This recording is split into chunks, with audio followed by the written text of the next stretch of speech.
Road trip. I was driving down the QE2 recently, and that's the highway between Calgary and Edmonton. And I spotted a family in a minivan driving along, mom and dad in the front, and a little kid in the back seat buckled in, and he's watching a video on a flip-down screen. And I instantly had a flashback to the road trips that my family used to take when I was a kid.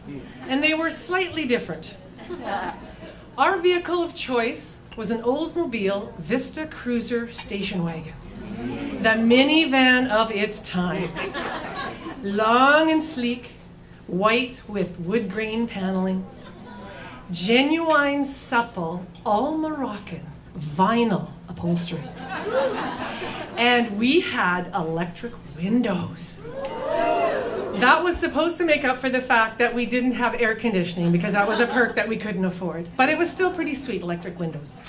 But what we were really excited about was a new feature for station wagons. We had the third seat. And for a family of 8, that was fantastic, right? So much room.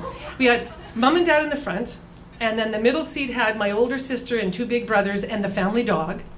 And then there was this third little mini rumble seat in the back that was just big enough for me and my 2 younger brothers, Barry and Danny. Hand up, Danny, if you can picture him in a rumble seat. And it was so sweet.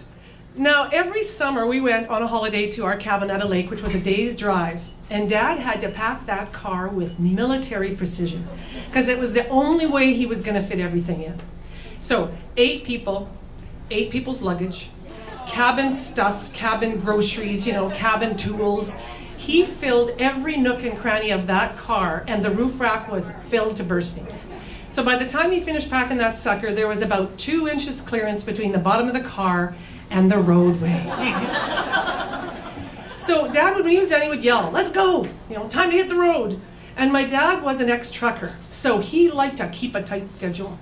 He liked to leave on time. But sadly, that never happened. Because with 8 people, right, it just never happened. So we'd get to the car, and then somebody would have to go pee.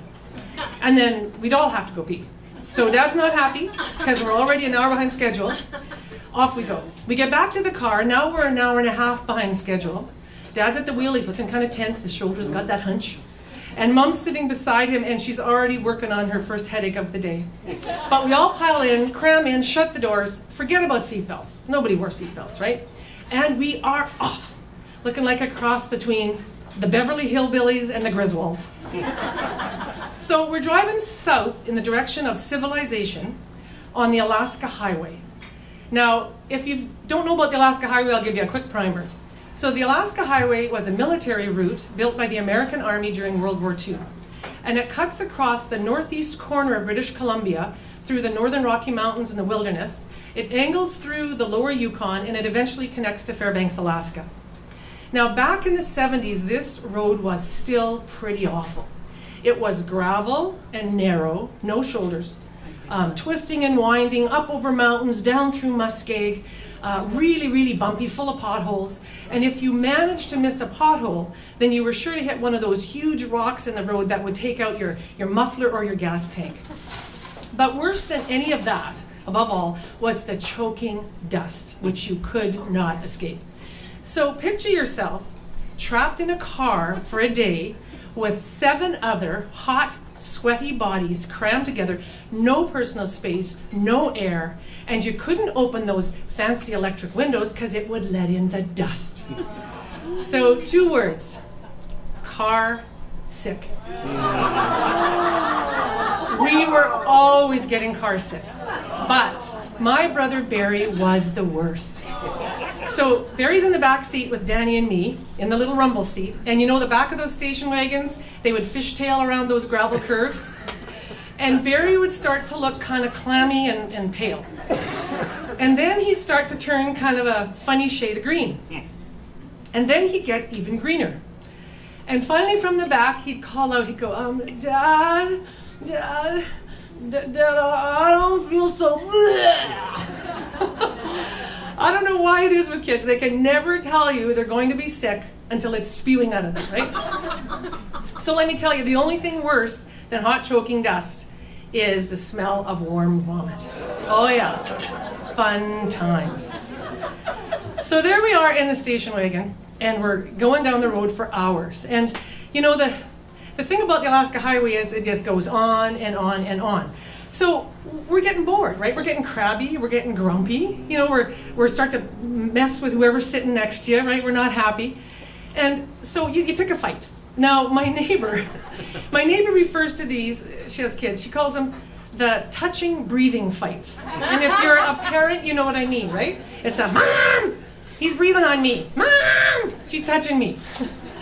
So Dad, he's up at the front and he's got one hand on the wheel, but his other hand is attached to this magical go-go gadget arm that can go from the front seat to the rumble seat in like a nanosecond. And he grabs you by the scruff of the neck. And of course come those famous words, right? Do I have to stop this car? Well, trust me, you did not want Dad to stop the car. So you settled down real fast. But those trips were awful. And remember, this is in the days before iPods and iPads and portable DVD players. I mean, we couldn't even, listen to the radio because we're in the wilderness and you couldn't get a signal. And you certainly couldn't read because that would make you heartsick. So hours go by. But finally, Dad turns off the Alaska Highway onto another gravel road. And this one is smaller and bumpier and windier, and that goes on for an eternity. But then eventually he turns off that gravel road onto a dirt lane that goes down to the cabin. And we can see the lake through the trees. We can see the glimmer. And we're saying, we see it, there's the cabin, I see it, I'm first to see it. And the windows go down and the fresh air comes streaming in. And before Dad can even pull that car to a rolling stop, doors fly open, kids and dog tumble out, and we are running. We are running for the water, like lemmings going for the ocean. We're running, caught up in this childhood moment of pure ecstasy. I can still feel it, absolute joy. And we're running. And I don't think it ever occurred to any of us at that moment to look back over our shoulders and see what Mom and Dad were doing at that moment. But now that I'm a parent and I'm older, I know exactly what they were doing.